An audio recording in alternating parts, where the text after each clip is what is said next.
Okay. Okay. So this is your thermal camera, Yes. and you're measuring it with the DEWESoft X. Yes. That's our PI 640 with 640 times 480 pixels of resolution, and we have a DEWESoft plug-in. Yeah, so that's an Optris DEWESoft plug-in that you connect directly the camera to the DEWESoft software.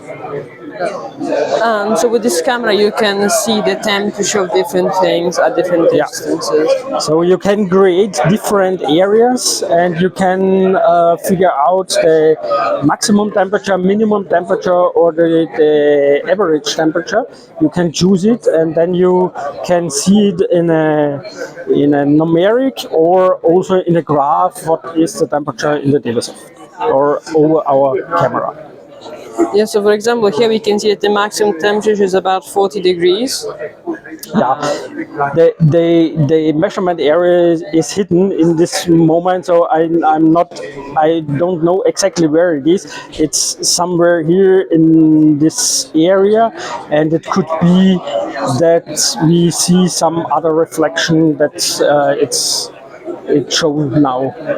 Yeah, because if you have some metal object, it would reflect the light, for example, from the lights, which are. Yeah, it could be that we have some reflection over metallic surfaces, and then we get not the true values. Yeah. And for example, these pens have this metal part, and we can see, maybe if I do this, that it seems hotter, the metal part, because it reflects heat from my hand. Yeah.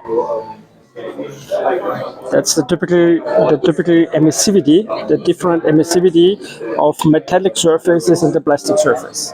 Yeah. So the metal does not emit as much IR light as the plastic. Yes, it's reflective, more reflective. The metallic surface is more reflective, and to measure the metallic surface, you need short wavelength parameters or cameras. So it's another wavelength. Yeah.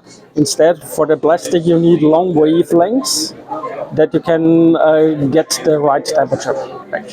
And this is for longer wavelengths. This camera is for long wavelengths. It works between 8 to 40 micrometers.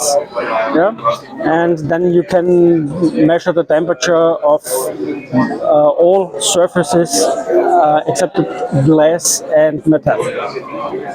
A question: if I go like that with a blowtorch and I turn it on, if I go from to the other side of the room with a blowtorch and turn it on, would it be seen here? Yes, the infrared goes from near to infinity. Yeah, it depends always which lens you use. Yeah, in this case we have a 33-degree angle. Yeah, and then you can calculate or use our optic calculator to see what is the field of view of the 640 times 480 pixels for the certain distance. Yeah, and then you see how big is each pixel. No, I mean like the blowtorch makes enough IR light to be visible at a great distance. Yeah, you see it, yeah, but it must be a visible view from the camera to your side. Then I can see you exactly. But we must sharp it. Yeah? From a certain distance, then we have a deep sharpness. Yeah?